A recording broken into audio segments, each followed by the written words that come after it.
You know, I do the streaming, even though we've got the folks up here, so I'll kind of be trying to speak to the screen and the microphone as well, especially with questions. You know, I'll be repeating them back, so just bear with me on that.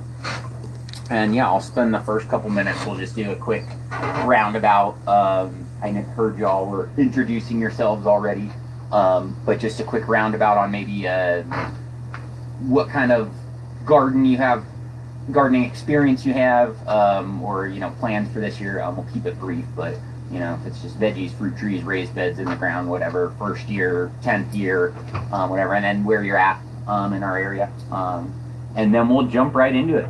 So, hey there, folks. We'll give a couple minutes for folks to jump in here. I'm going to be ignoring the screen for a few while we go introduce our group going in a circle. So I'm not going to key y'all into that info, but I'll try and pay attention as folks jump in. And yeah, we'll hop right to it. So, do you want to go first, Pat? Sure. Hi, I'm Pat, and this is really my first year gardening, but I went full in. I started learning about soil biology by the microscope. I've got 3 outdoor worm bins, 2 indoor worm bins. I've done worms for about 20 years in different systems, but anyway, I have like 2 4x8 raised beds and an indoor garden. Hey there, I see somebody jumping in. So we're going to ignore you for just a moment while we're going around a little circle, introducing ourselves real quick, and then I'll be keeping y'all in the loop. I'm Judy.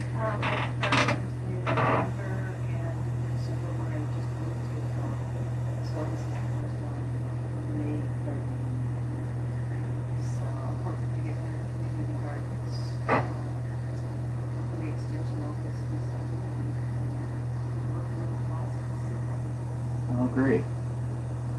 Well, I'm Eileen, I'm at the family house, and I'm having trouble gardening. I've been gardening weed control, but again, like over 15 years ago, and I've gone from Grass Valley to Bath City area. Yeah, hey there, wherever you'd like. Yeah, I've got a couple extra seats. To soil that I'm having trouble growing anything. A lot of rocks, a lot of clay, a lot of sand. And so I've got to learn. Excellent.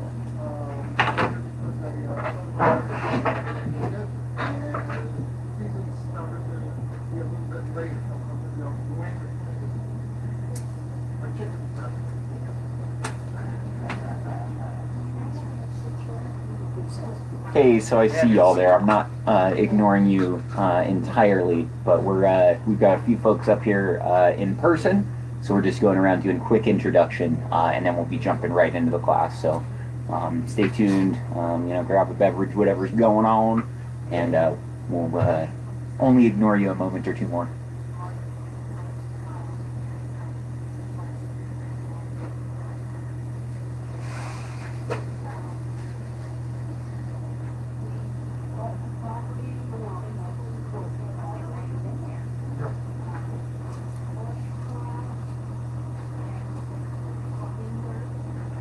How's it going? Good. How are you? Yeah.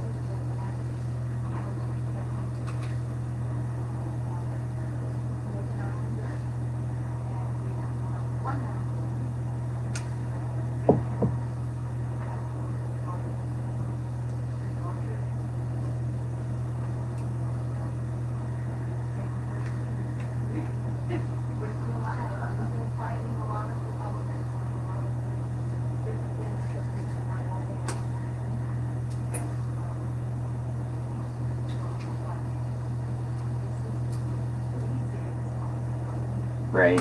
Yeah, we're in a challenging space for sure. So I've got. Oh, she's grabbing.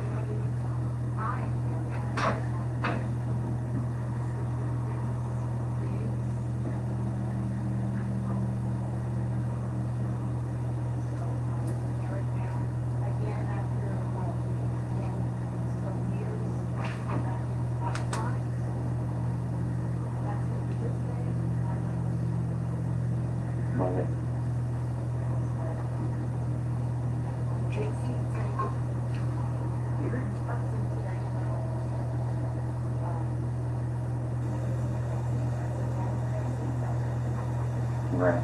I'll show you my file cabinet full in here. So.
Sure.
Love it. Love it, love it. Yeah, we plant a lot of trees, I think, pretty big, so, you don't water it, might as well have it produce something. It's like, that's what we do, put it down and water it, and we'll hope for the best, but. Great. Great. Have you let much stuff go to seed before? No, Okay. No, I haven't, yeah.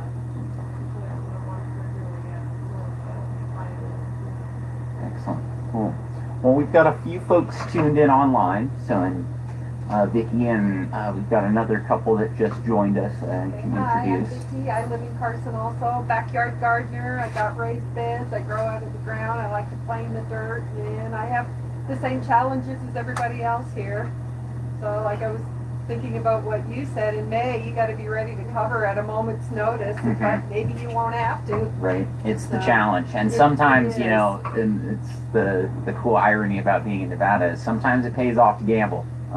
Yeah. Do a lot of February planting and just hope, hope we're going to have one of those warm Februarys. And if we don't, seed's cheap, right? Yeah. Most of the time. We'll talk about that Yeah. to some degree. So we've got about 10 or 11 people up here, mostly Carson and the surrounding areas, which if anybody's unfamiliar, that's where we're at. We're in Carson City. Our site location is right about 4,900 feet. We've got some new growers, some longtime growers, a couple hoop houses in the crowd, so we're going to dive right into it. Our focus today, we're going to talk about selecting your seeds, so mostly shopping for seeds, and kind of what to look for to have the best success in our area, mostly with that short season. And we'll look at the schedule, so how to start seeds indoors, or the timing for starting seeds indoors, looking at the stages of their growth so we don't overwhelm ourselves, and so that we're going to have things kind of ready at the right size for that. That's what we use is mid-May, or sometime in the first week of June is usually our last frost. Occasionally we can get one further into June, but it's pretty rare. It's usually light. So Mid-May is certainly not safe, but it's the good time to gamble, especially if you're prepared to cover some things up. And if you don't want to gamble with those frost tender plants, so that's most of our fruiting crops, our warm season stuff, we'll talk about how you can just extend that indoor lifetime, and it just takes up extra space, is really the primary thing.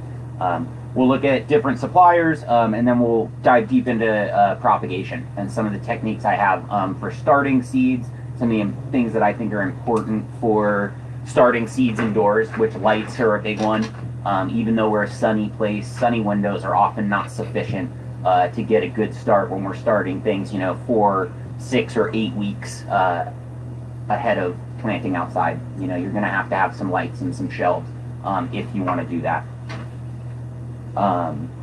Yeah, and then we'll go further into timing, talk about the cool season crops, the warm season crops, couple caveats with timing. And one of the big focuses that I have is emphasizing our cool season crops too. I have a lot more success with our shoulder season crops, the stuff that does well in spring and fall, covering it up and protecting it in summertime. Because we do have such a short season, it really can be challenging to pull off much depending on the year. Sometimes we have great seasons though, and certainly you can have productive tomato, pepper, eggplant, squash garden. All of those are certainly viable. So when selecting varieties, cold and heat tolerance, so whether it's a tender or hardy crop, and then your days to maturity are probably a couple of the most important things to look at. So with days to maturity, we're going to see that most all seed packets, and certainly if you're looking on a CAF seed calendar or on the website, you'll see something that's days to maturity. So that's usually the shortest time it will take the crop to either start producing fruit, and ripe fruit that you can eat. You'll see on these peppers it'll often say green or ripe, so it'll tell you, or with harvestable crops like carrots, beets, things like that. That's about the earliest they're going to mature up to a size to harvest. One of the caveats is that does not include the germination time. So slow germinators, you have to add in that germination time. So for things that we're going to be sowing outdoors, carrots, sometimes they're 10 to 14 days to germinate. So pretty much add a week or two onto those days of maturity to get a good idea of from when you planted when you're going to be able to harvest. And with those cool season ones, if we're doing that in February or March where we're still not at peak daylight hours, they're even going to be a little slower. So you just have to plan a little extra for that. How do you know how much time is needed for germination for each seed? It's usually going to say on the packet or with the seed information as well. Usually that's going to be included information. If not, you can usually quickly search it. And you'll find over time there's not that much variation within varieties. You're going to find that all tomatoes and peppers, the germination times are relatively uniform with some exceptions. Radishes and arugula and one group of brassicas, they're the fastest. They're always like 2 or 3 day germinators.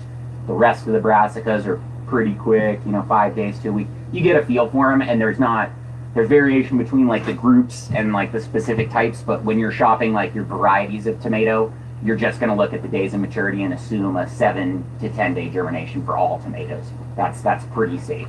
And usually that information's included. I can pass this around, like I think, yeah, so I've got 10 to 14 days germination on here, and then 80 days for green, 100 days to ripe. And that's a habanero. So that's the super hots, and those are challenging for our peppers. Really that's with days to maturity for fruiting crops, 90 days, 100 days, that's really our limit. 110 days, I think we occasionally get away with some squash and stuff like that. But again, with those, because we have such a short frost-free period, it's sometimes as short as 70 days, 80 days. We're going to have to start these 8 to 10 weeks indoors. So that's what we're going to talk about. Yep. Okay, just a point about habaneros. If you have jalapenos or serranos, these are way hotter. I couldn't even eat them. And I like hot peppers, but these, you know, they look pretty. Right. It's about it. Gotcha. Yeah, and that's, you know, the other one I have here. So the comparison, the early jalapeno, 65 days green, 85 days red.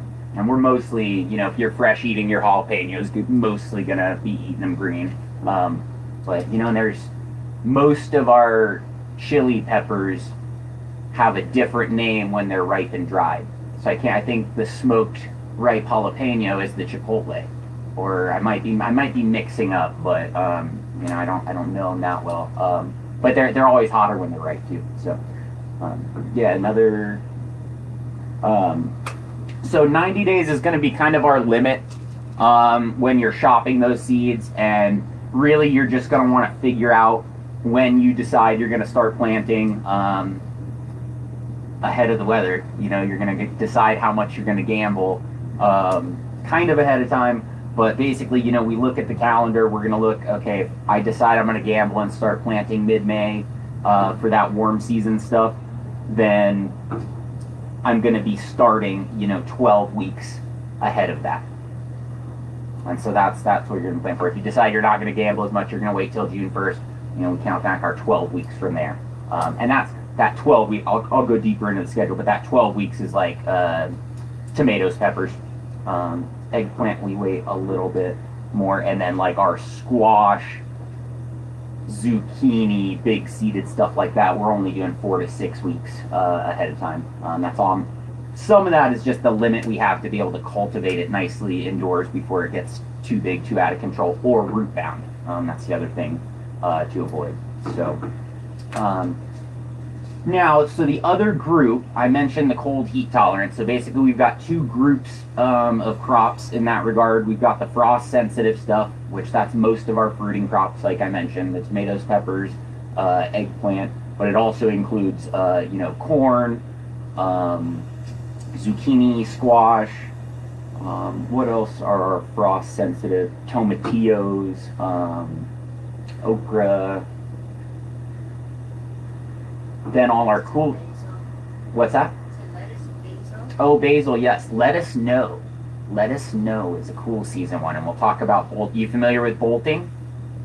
So lettuce and greens, when they bolt and flower and go to seed, that is often caused by heat or daylight, because they actually want to be growing in the cooler spring and fall months. And so that the cool season group, that's most of our root crops, excluding potatoes. Potatoes are another warm season. They tolerate some frost, but we grow them through the main season, right? Most of our other root crops, so radishes, carrots, beets, turnips, those are all cold tolerant. Some of them down to, you know, 30 degrees, you know, hard frost. Also, most of our salad greens, so Swiss chard, kale, arugula, lettuce, spinach, all the mustard greens, which is mizunas and things like that. And then also our, what I like to call budding crops. So that's the broccolis, cauliflowers, cabbages. And that's largely how I like to group things. Group that warm season stuff, maybe make a separation of the fruiting stuff and other obscure stuff, or the fruiting stuff and potatoes, basically. And then I've got the cool season stuff that I lump into the greens, the roots, and the budding stuff. And that's kind of how I look at my crop plan in my head. So that cool seed. Oh, that's right. I always forget about peas. And you know, I'm bad. I don't plant a lot of peas and beans. I need to get better at that. But yes, peas are cool season, beans are warm season. And oh, right. And I'm entirely forgetting about our alliums as well. So onions and garlic, we're not going to talk much about them because we typically buy, and the same with potatoes, we're not going to talk too much about them because we typically buy sets and don't grow them from seed often. We do like chives and bunching onions, and those are cool season. Leeks as well. They're very, very cold tolerant. And then garlic's a funny one. We do fall planting, or even, you know, can plant relatively late into winter. And that's for a late spring early summer harvest, but again, we're buying cloves, not growing from seed. So we're going to exclude those mostly from the discussion. And so with that, the cool season stuff, I typically use 2 different dates. I use mid-March as being kind of the safe date for most of the greens, and then mid-April for most of the budding crops. And I think mid-March would be the safe one, more or less, for peas. You know, around here folks like to say St. Patrick's Day is for planting peas, which is sometimes reliable, but that's, you know, somewhat winter dependent. I like those because they're relatively safe, but like I said, I start planting the first week of February if we're looking sunny skies for that first group, which is, you know, the most cold hardy of those, I'd say, in my experience, is the spinach, the lettuce, collard greens, and then the carrots and radish. Beets, turnips I want to throw in, but they can be funny sometimes too, as can radish. But I've got a great radish crop up here right now. That was, I'd have to check the date, I think September planted. I think we got it before October. So, you know, kind of slow to mature, but it's ready for harvest next week. Probably could have harvested before the snow, but they got a little extra size. So, and so with those, the first group, the greens and the roots of the cool season stuff, greens are viable for starting inside and transplanting out. Although when they're going out in the cold months, they need to be hardened off for the cold, just like our tomatoes and stuff, and warm season stuff, we like to harden it off if we're going from indoors to outside in the summertime, right? Does that mean just putting it in a cold frame for a few days? Yeah, or like if you guys started inside like a day like this, you know, it's cooler than room temperature out here. You start with you know, half an hour, give it half an hour of sunlight without a dome on it, and we'll talk about domes and tray management and that kind of stuff, because you can cook them. You can cook them really quick, and you can stretch them. So you start small, you do half an hour or 20 minutes, and then the next day you do 40 minutes or something. Do that for like a week until you can leave them out like half the day, kind of thing. So okay, that that's, transition period takes about 2 weeks.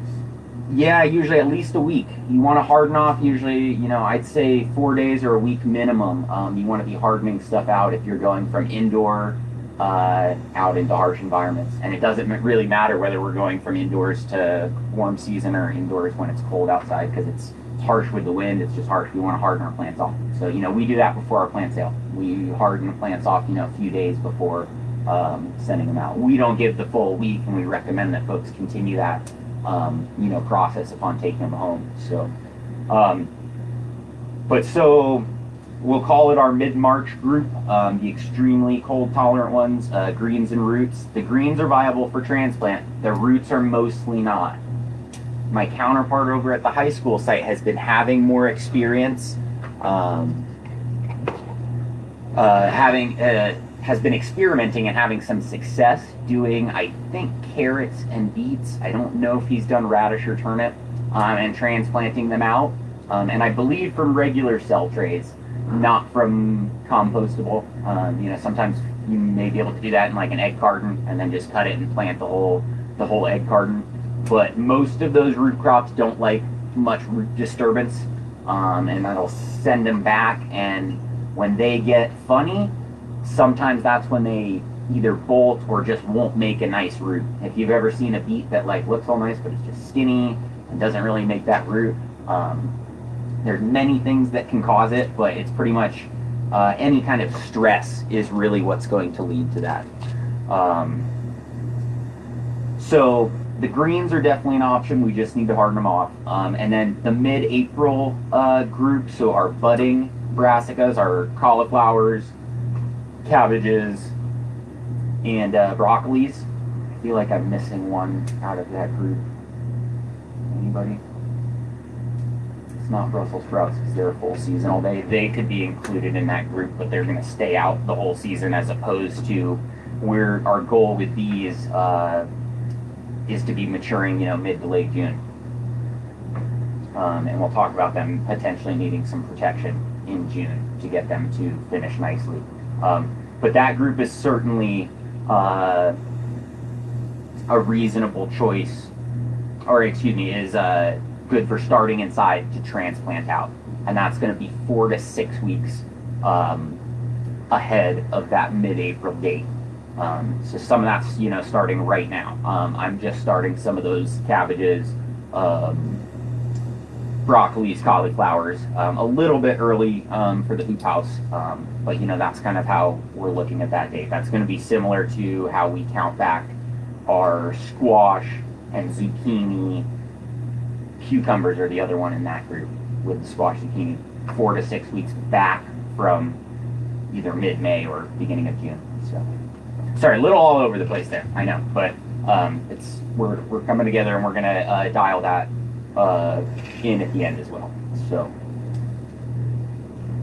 so that's kind of coverage on the groups and rough idea of the timeline so that we can be counting back and making our seed orders, because it's time to order seeds, right? If you don't have them. So the suppliers, we've gotten to the point where we pretty much order from, you know, and especially for the foothill site up here, I pretty much use 2 suppliers now. Occasionally I'll use a third, but our number one is Johnny's Select Seeds, and they are East Coast, so they're not close by, but they're particularly good for hoop house greenhouse seed. They do a lot of their own breeding trials.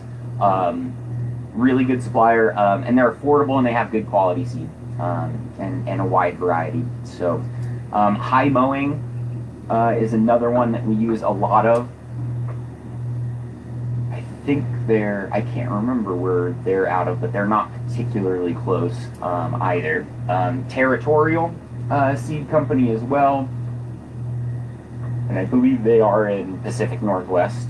And then another good one is Peaceful Valley, and they're just over the hill in Grass Valley or Nevada City. Peaceful Valley. Yep, and they're groworganic.com, so they are 100% organic. The other High Mowing is 100% organic. Johnny's is not, but they have a pretty extensive selection of organic seed. And Peaceful Valley is not the cheapest. We use them less because they're a little less affordable. Although if you're buying single packets, not the worst. But and then for obscure and kind of rare seeds, Baker Creek Heirloom is a really good one that has a lot of cool stuff. Some cool heirloom tomato varieties and all kinds of really interesting ones. And then another local one that's small and doesn't have extensive selection is Sierra Seed Co-op.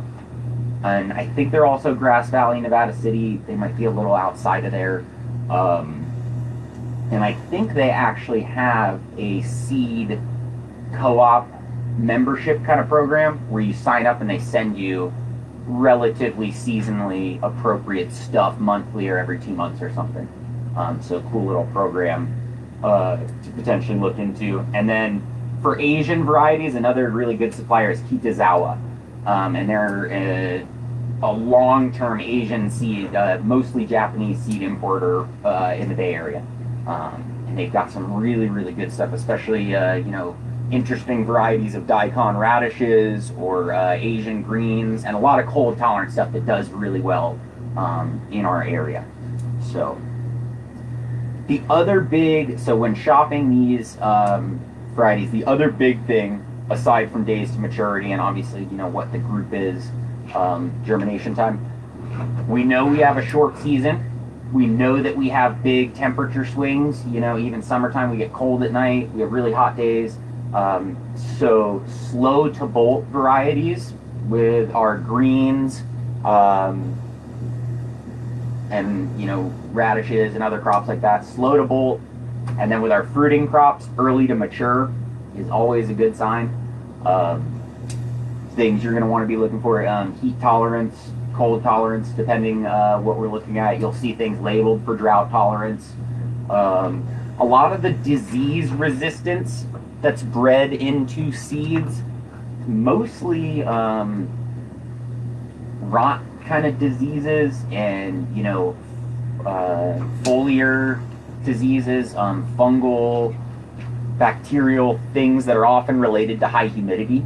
So a lot of them don't have a ton of high value for us, although, if you're hoop house growing spring or fall, lettuce is prone to a couple rots, so you can find varieties that are bred for certain resistances.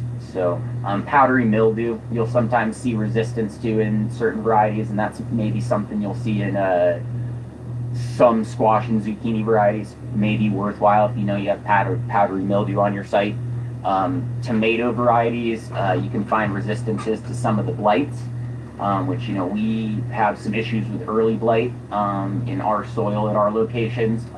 Usually we can stay ahead of it, and that's not a major issue. But, worth considering varieties that are resistant if you know you have a disease around and on site.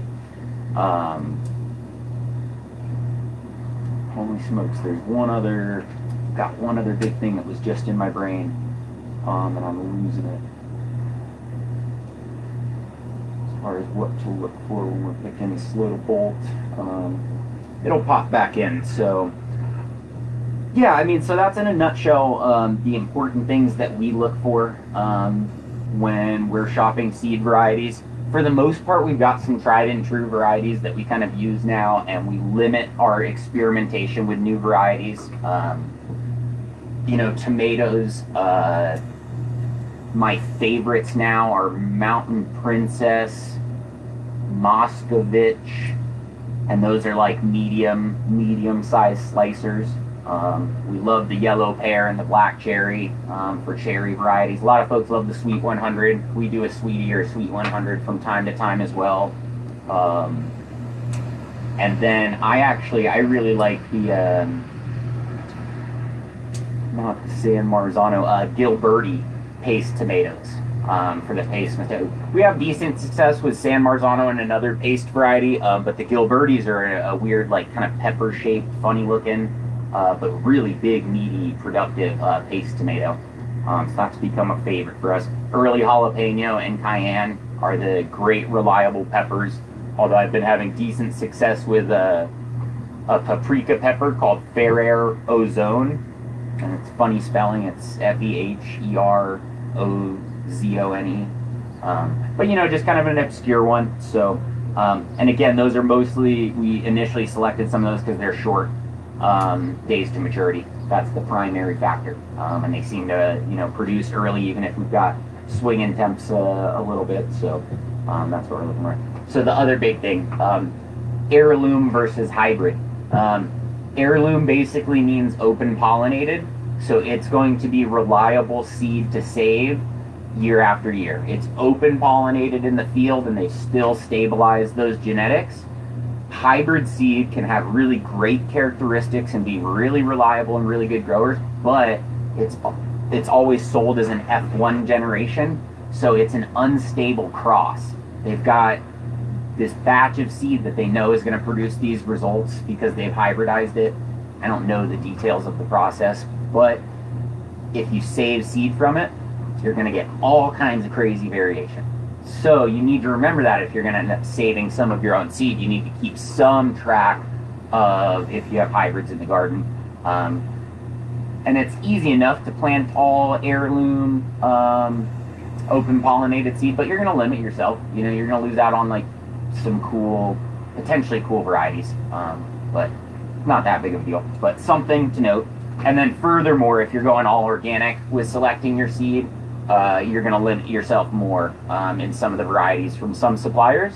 The importance of organic seed is that it's never been treated with anything that may harm an insect or your soil.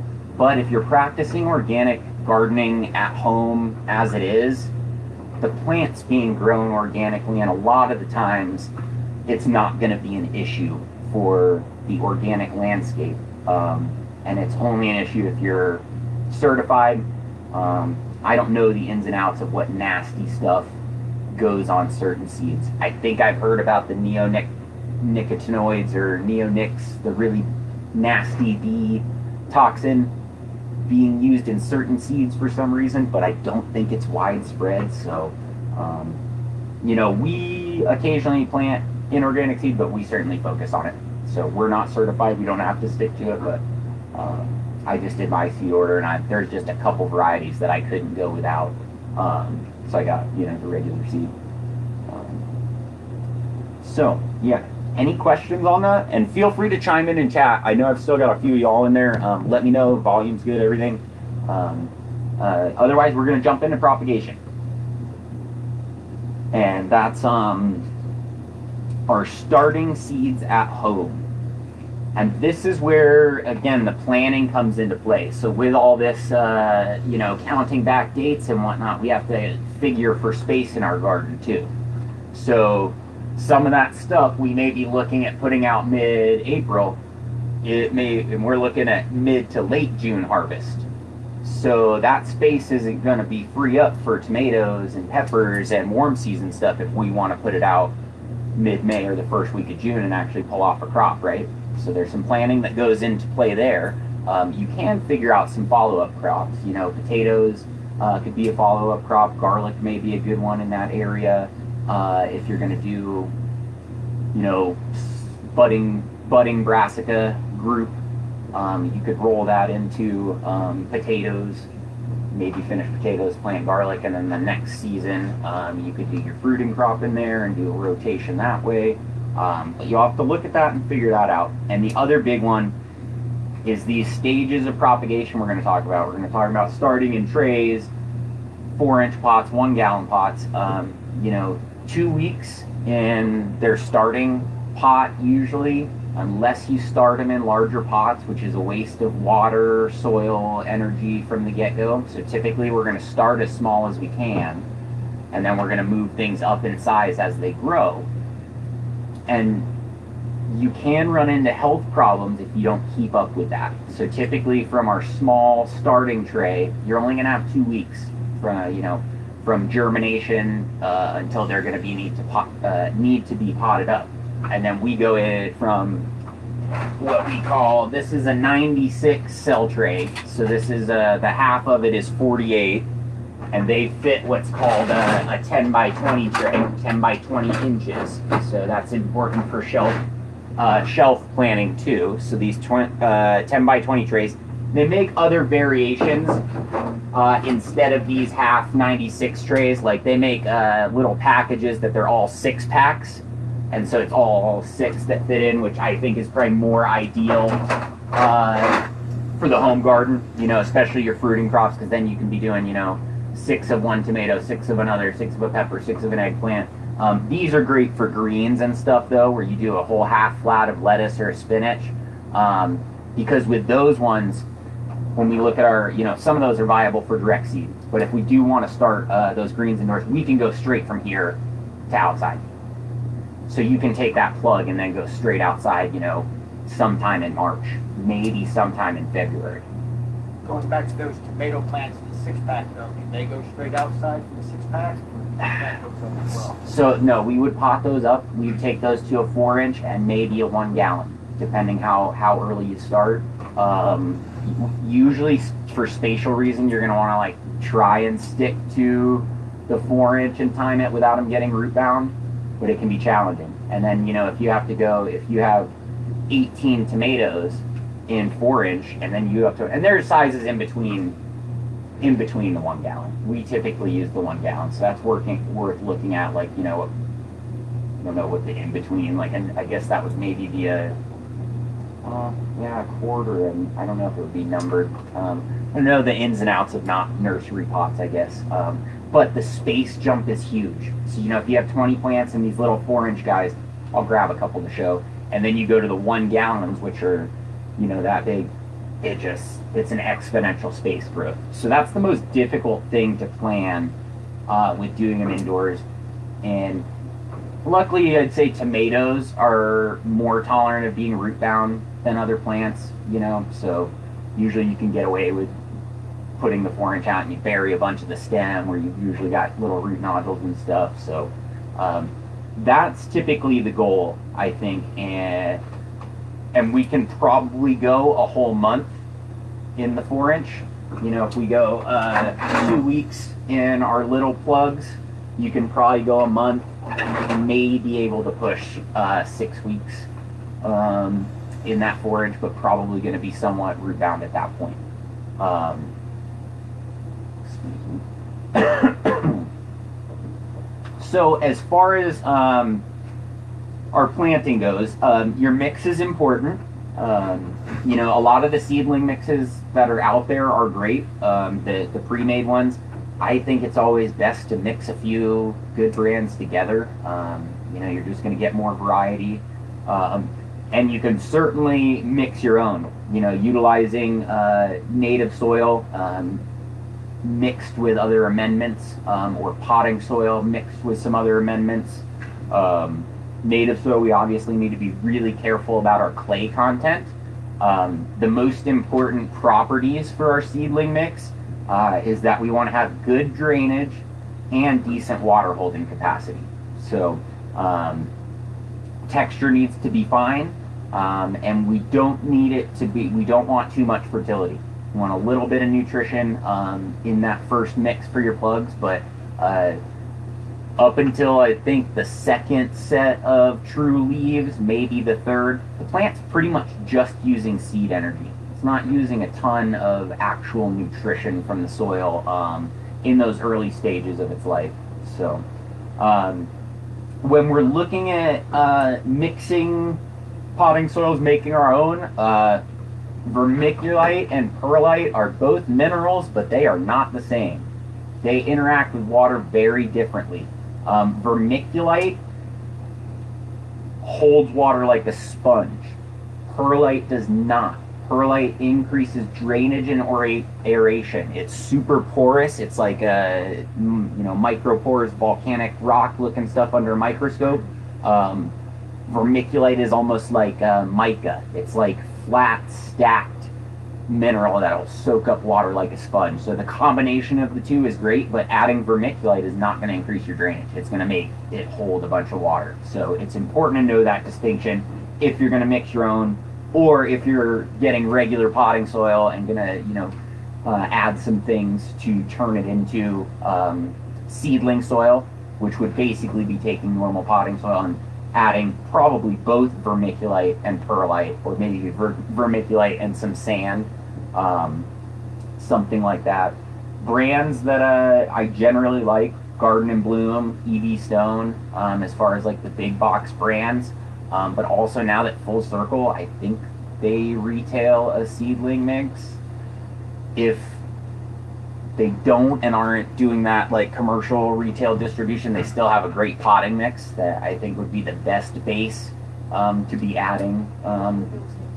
EV Stone, and then Garden and Bloom. But then this other one is Full Circle Compost. They're our local compost producer and supplier, so can't say enough good things about them. They're our standard. We use 3 yards of boost every year as just our, at this site, just as our standard fertility management.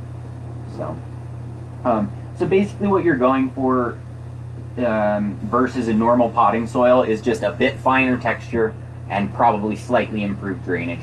So in doing this, if you've seen perlite before, sometimes the chunks can be kind of big, you know, not quite marble size, but you'd want to screen that, you know, 1/4 or 1/8 inch. And you know, you can press perlite through a screen and break it up and stuff, but you want it to be fine. One of the important things for germination of the seed is soil contact. So chunky, too much chunky large particle is going to limit that and be less ideal. Now, when there's an easy, most of our seed packets and seed information is going to tell you a planting depth, but there's a really easy rule to follow, and it's just 3 times the longest side of the seed. Some seeds don't have a long side, so it's just 3 times the diameter approximately. So if we think about a poppy seed or a snapdragon seed, we don't bury that. You just put that on the soil and miss it. In fact, we actually do that with our tomatoes, peppers, and eggplants as well. We put a dimple in our little cell tray and actually leave the seed on top, but we do those with a dome. So some smaller flat seeds, when we're starting them indoors, we're not going to bury at all. But anything that has a little bit of, significant diameter, quarter inch or more, eighth inch or more, you're going to want to bury a little bit. And that's a good rule. So you can think a Swiss chard or a beet seed is like, pinhead size. So, that's still going to be, half an inch depth, probably at deepest. Whereas a pea or a bean, we're going to be, inch and a half. That's going to go deep. Most squash seeds are the other example, and that's one of the other reasons that we start our squash seeds and zucchini seeds and things like that not in these cell trays, but already in that 4-inch pot, because they're bigger seeds, they germinate bigger, they grow bigger immediately. So seed depth is important, and that's important for planting in the field too, especially small seeds. One of the biggest reasons for poor germination is people planting seeds too deep. We find that that's one of the biggest challenges with working with young kids in the garden. Hard for them to not push a seed down in the ground with their finger, so that's important. And then initial watering, when we are sowing seeds in these trays or in these 6-packs, we're going to want to soak and water a little bit after we put the seed in, but you really don't want to be putting it into a dry medium. You want to pre-soak your medium a little bit anyway, and that helps you fill your tray or container as well. If it's too dry, it's going to settle unevenly. When you do moisten it, it's not going to be uniform. It's going to be falling through drainage holes more easily, especially with the fine mix. So pre-moisten your mix. Don't be working with a dry bag. And we also, when we fill these trays, dump a bunch of soil, tap it in a tiny bit. We don't want it to be entirely loose. We don't want to be jamming it in and packing as much soil. But light tamp, shaking and just surface filling is not quite enough. Those seeds that we leave pretty much just sitting on top, we always, when we do our tamp, we press a little dimple so the seed's going to sit nicely in the middle, and that also guides moisture.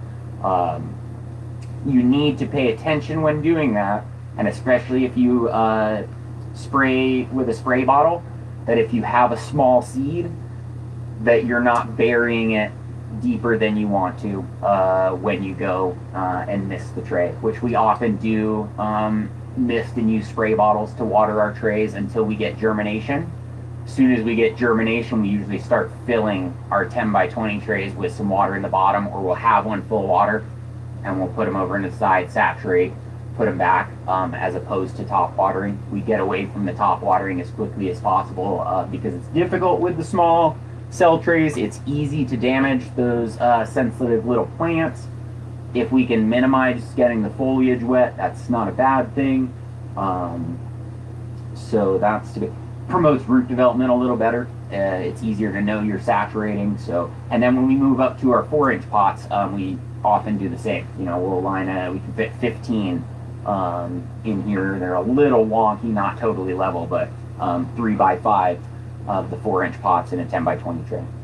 And I think 3-inch circle pots are very close to the same for fitting those 10 by 20 trays in that way.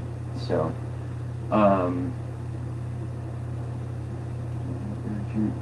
so then tray management, the other conditions that are important for seed germination, aside from soil contact, obviously moisture. We talked about saturating, and we want to keep seedlings evenly moist, but not oversaturated to germination. So sometimes that can mean twice a day moistening. Often we can get away with once a day, but sometimes prior to germination, you're either going to need to do a little mist or a little soak morning and evening. With moisture is humidity. So we like to use, I don't have any up here right now, but they make little plastic domes that are about 1.5 inches or 2 inches tall that cover these 10 by 20 trays. They also have, like, I think range of taller domes from 6 to 14 inch, and those ones usually have some ventilation ports that you can open and close. And those can be good if you're in a really dry space at home, which is often the case for us. If you don't have like a proper plant room with lots of other stuff going on, it's usually it may be worth having the tall domes through later stages of growth of the plant. However, with the small domes that don't vent, we take them off as soon as we start getting germination. As soon as we start getting like a third germination of our seeds, we pop that dome off, and then we let the others continue to germinate if they're still coming along. But we've found that we run into issues with rot, fungal diseases, and what's called damping off, which damping off is if you ever see like the stem of a very young seedling just shrivel up and it gets tiny and it might still kind of be alive, but it's never going to get healthy again. It's damping off, and it's usually related to too much moisture. I don't remember if it's fungal or bacterial, but related to too much moisture, poor drainage. Some folks, if you run into consistent issues with diseases or growth or fungus gnats or algae, and adjusting airflow and watering habits isn't solving the problem, it may be worth looking at your soil source wherever it is, and you may want to sterilize it. We typically don't like sterilizing because we like that soil microbiology, but you may want to sterilize your medium and then look into ways to bring that biology back, because there are ways to do that, and you may have something funky in your soil source. If you're buying bag stuff, that shouldn't be the case, or at least you should be able to switch brands, switch it up a bit, and solve that problem. So looking at your watering techniques and those conditions is going to be important. And domes off after germination unless they're venting domes. Can't say that enough. Same when we go into the hardening off phases, those domes have to come off. 20 minutes in this kind of sunlight with that dome on, even with this relatively low, it'll cook a bunch of seedlings in a heartbeat. I've cooked way more plants than I've frozen in northern Nevada, mostly in seedling trays, but also I've seen that in hoop houses, greenhouses. So the other thing starting now this time of year is heat. They make nice heat mats that are sized. They make them individual for 10 by 20 trays. They also make heat mats that are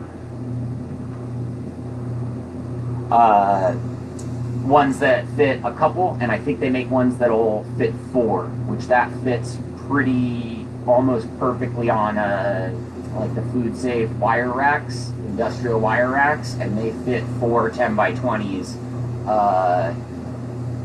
side by side. And then those half-size ones, my one's on in here, but one this way you can get 2 shelves, 4 tray by 4 tray, and it'll still fit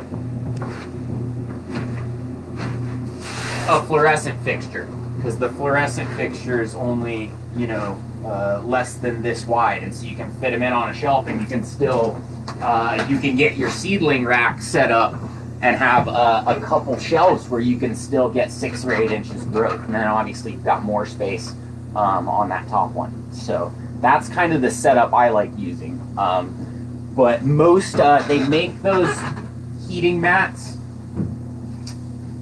They have some that are thermostat controlled and have a soil probe, so it'll control a temperature.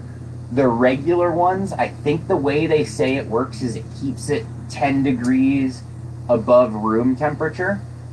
And although I've seen them consistently be close to 70 and 80 degrees even when the room is colder, and I don't think I've ever really seen it exceed 80 degrees. So they're pretty reliable without any controls.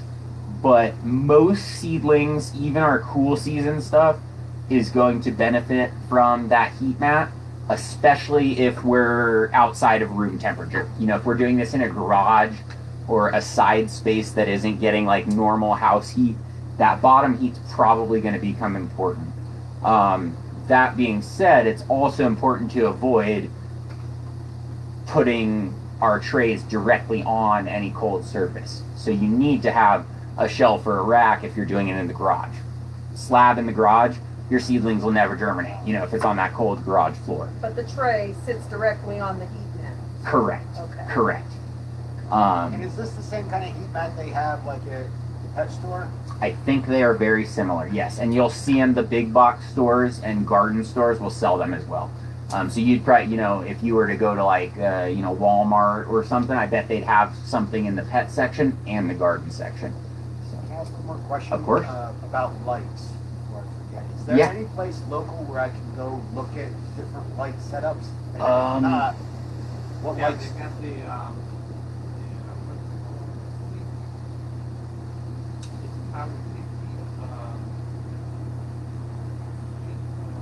green. Oh, there is a hydro store over there. Yep. So there is a hydro. Sorry, and I've been doing a terrible job at hollering back questions to y'all. He was asking if we had a local light supplier to go look at agricultural lights. I can't remember now either. I remember seeing it, but I can't. Is it by that comic store in the wheelhouse and stuff? Yeah, if you're heading out towards the Right. downtown Yeah, it's about. Oh, in that little shopping center, like where the cat groomer and everything is docked? no, it's above dock. Oh, okay. Continue going, it's the shopping center. Oh, okay.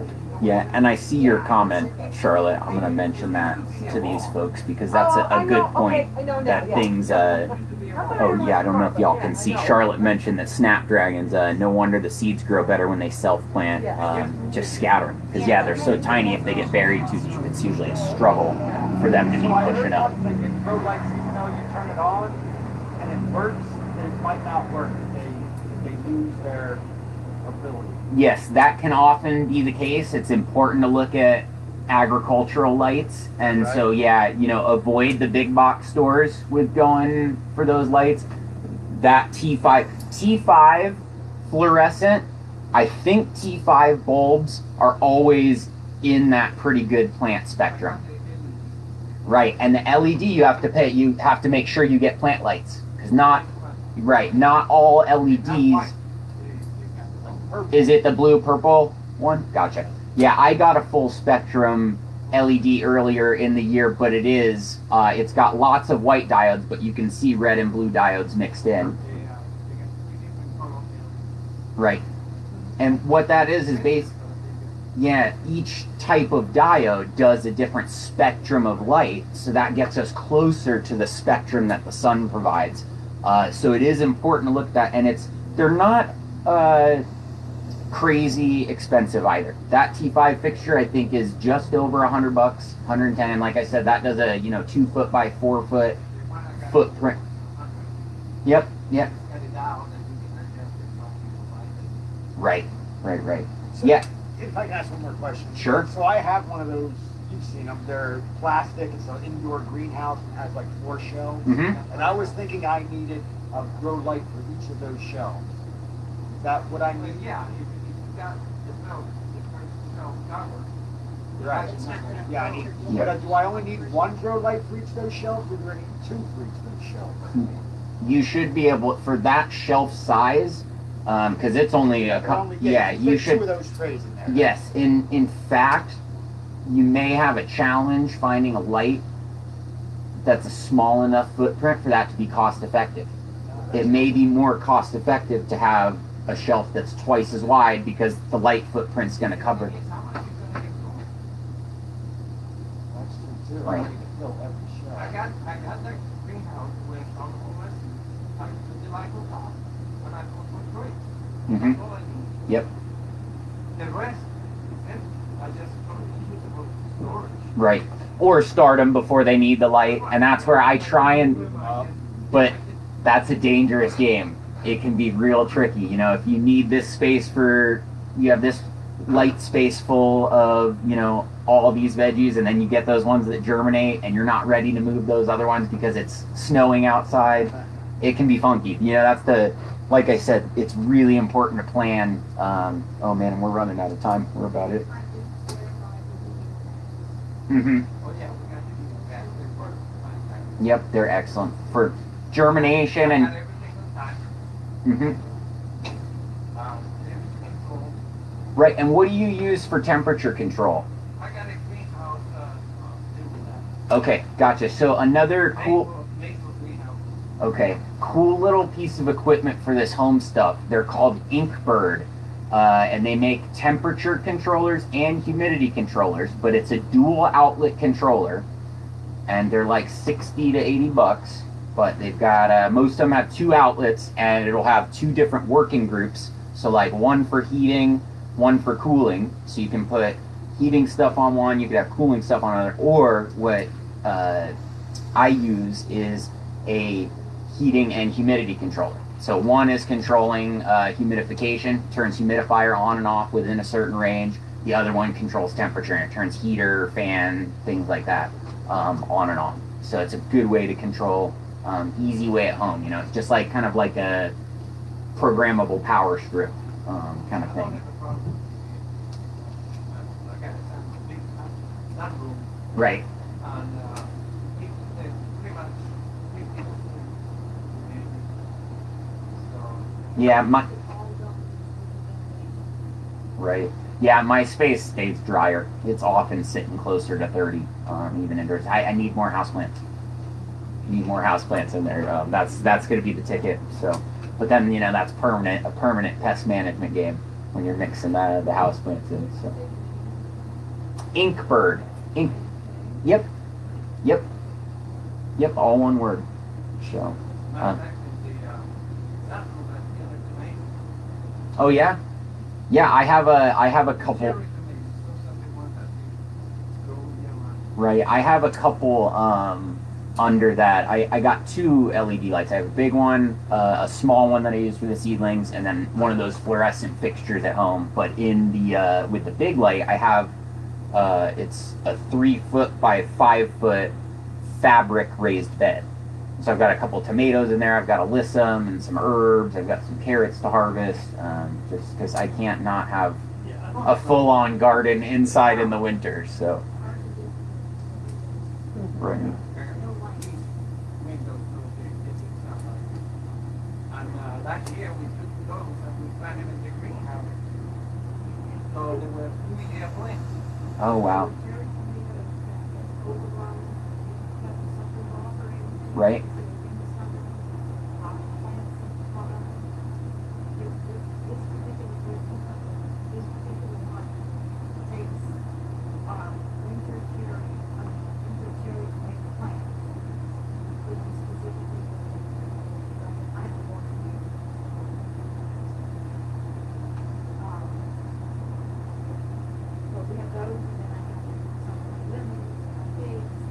Right.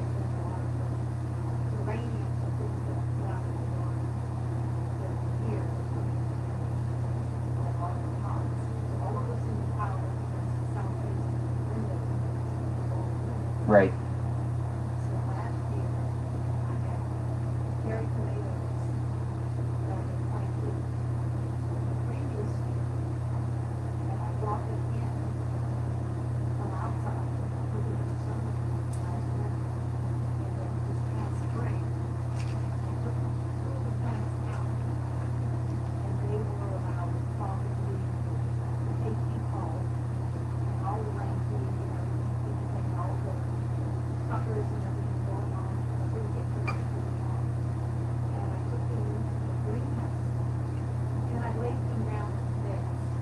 Mm-hmm. Just rooted them and they popped up. Oh, that's great. Oh, that's great. Love it.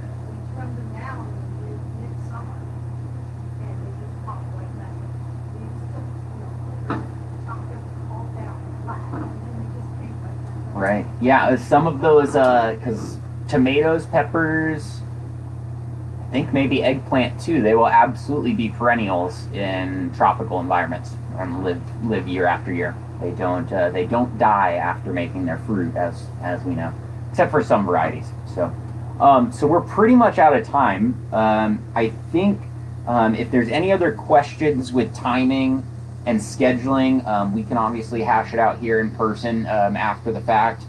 Chime in if anybody has any other questions. I see Charlotte, another germination live. I know I didn't have more seeds starting on the schedule. I do talk about companion planting in the early spring garden. So we'll be covering a lot of that. I can't remember if that's next month or March, but I think that's next month. But yeah, shoot a message and remind me on that, and maybe we can do a special little class if there's interest in that.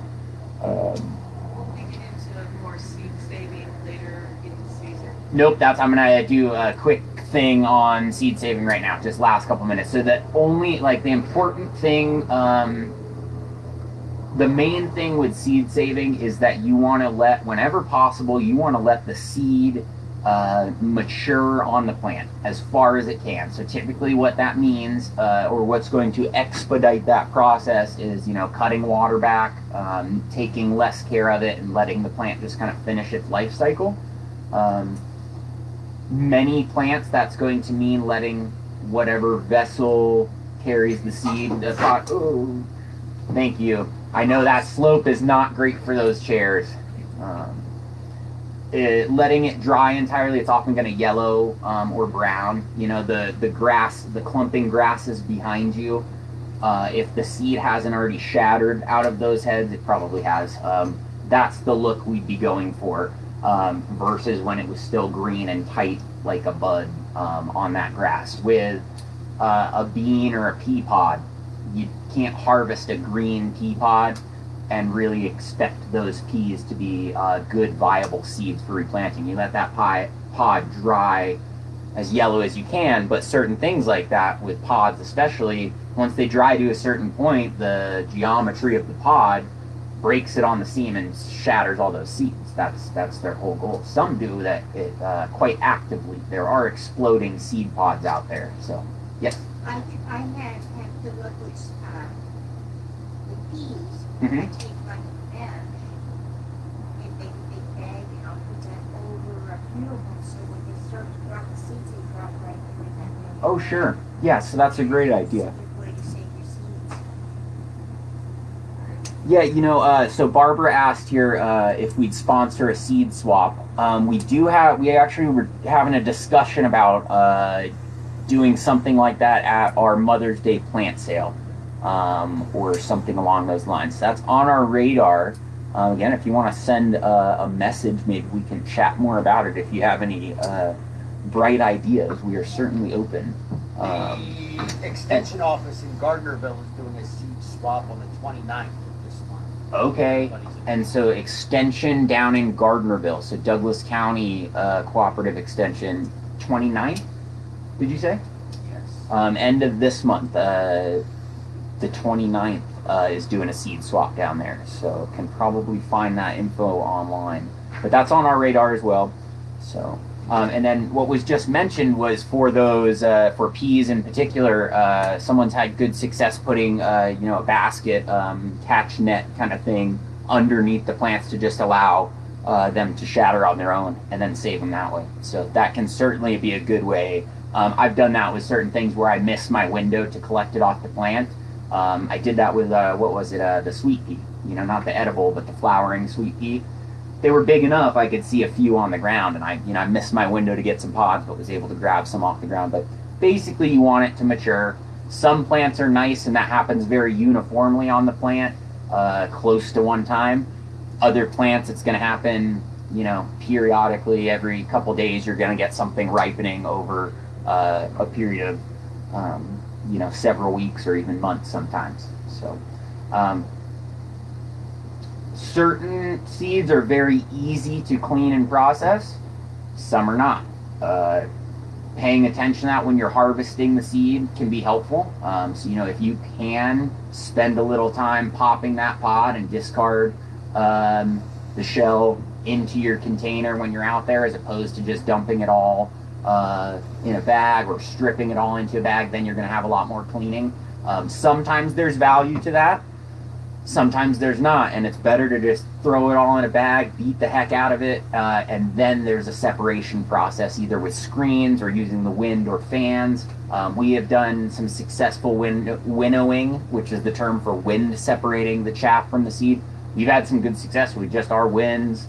I've used our ventilation fans before. That's why there's all that volunteer arugula over there. That was for me separating arugula seed in front of. But the way that works is using some wind force. You pour from container to container, and all the light chaff and stuff that you don't want in there blows away, as well as light, less desirable seed. And then the heavy seed falls straight down into your container. So works with some stuff, may not work with other stuff. You know, peas and broken pea pods may not work because those pods might be too heavy. They might not catch the wind. So a lot of playing with that, but if you're not saving in bulk, doesn't matter as much. Fruits that contain seeds, typically you're going to let the fruit dry and kind of, you know, again, finish its cycle. Usually doesn't matter whether you pick it or let it do that on the plant. If you pick it, obviously you have control of it, not getting eaten, not getting lost. The exception is tomatoes, and typically I find that folks harvest the tomato seeds, although I have never done it. But I've watched a couple videos, read, you know, how to do it, and you wash that gelatinous cover off of the tomato seed and then strain it and then dry the seeds. As opposed to letting the fruit run its cycle. But we've probably all seen volunteer tomatoes in the garden, so we know that they can obviously germinate from rotting fruit. So, but yeah, I think there's a cleaning process for that. I think cucumbers, typically the same thing is done. Squash, zucchini, things like that, I think can go either way. I think you can let them dry. I know we've done that with squash and gourd-like things. I don't know if that would work with zucchini as far as saving seeds. Even the spaghetti squash Mm-hmm. from the grocery store, I tried that out and make sure they came up, you know, my pasta. Yeah. Like some squash with it. It came out really good. I was surprised again. Right, and was it organic? Do you know? Was it organic? I don't know. Gotcha. Because sometimes that'll make a difference. Sometimes the organic produce is the seed that'll regrow. And then remember the hybrid versus open pollinated thing? Grocery store, you never know. Yeah. I mean, unless you have an in-depth enough knowledge of the varieties that are out there, and you know, it's hard to say.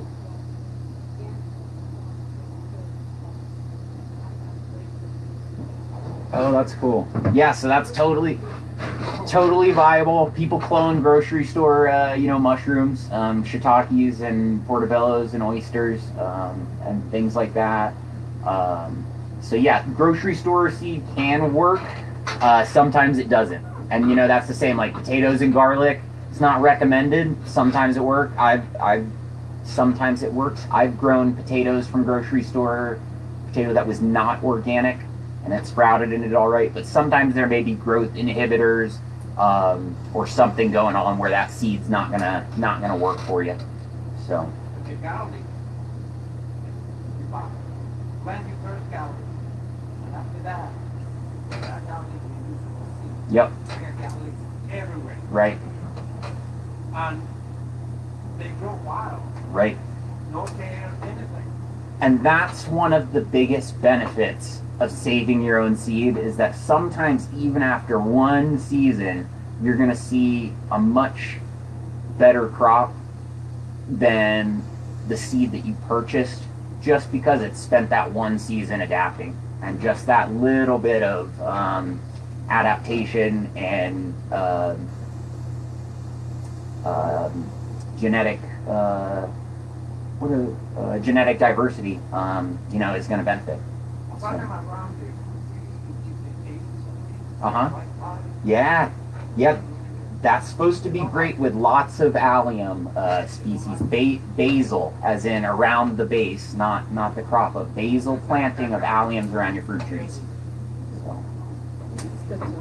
Yeah, I've actually, I hope to have some of the seeds available for sale next year. I've got my first actual breeding project nearing completion with a carrot cross that I'm I think I'm going to be stabilizing this season. I don't know when I'm actually stabilizing, so yes, thank you. I know we're over time, so we're going to be wrapping it up. Thanks for everybody. I don't see any extra questions, so I saw what y'all threw up in there. Feel free to message to bring up those topics again. They're certainly on our radar. I don't know about another germination class, but we'll have that spring, the early spring garden and companion planting demystified. We'll be going into more germination and planting stuff big time with that one. So thanks a lot, everybody.